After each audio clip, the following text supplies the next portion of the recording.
When you look at the state of mixed martial arts today, what problems do you see in MMA? Do you see anything that stands out glaringly? Like, here's some things that I think about.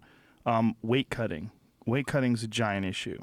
When you see all this work that's being put in by USADA to make sure that people aren't taking things to the point where someone like you, who's taking something that's not a performance enhancer, gets suspended for a year, and the idea is that you're supposed to be protecting fighters from someone who's doing something that's dangerous, right?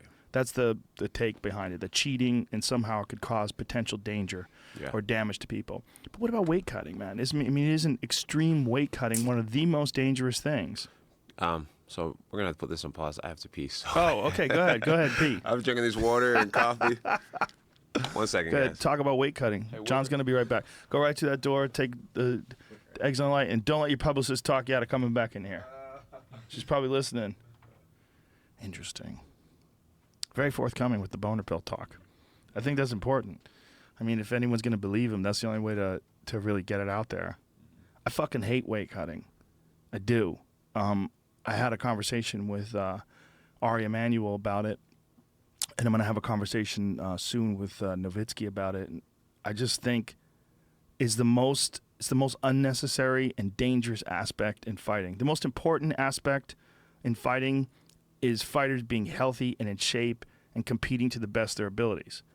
And if there's anything that inhibits that, other than not training, it's the dehydration effect of weight cutting. I think weight cutting it's terrible. And now that they can't use IVs, I'm not, obviously, again, I hate to have to say this again, I'm not a doctor, so I don't know what is the most effective method of rehydrating, but I've talked to doctors, and I guess they vary in their opinions, because some people say it's orally is the best way through drinking water slowly, but some people say it's not. Some doctors say no, IV is a far superior method, especially when it comes to rehydrating the brain, which could take as much as 72 hours.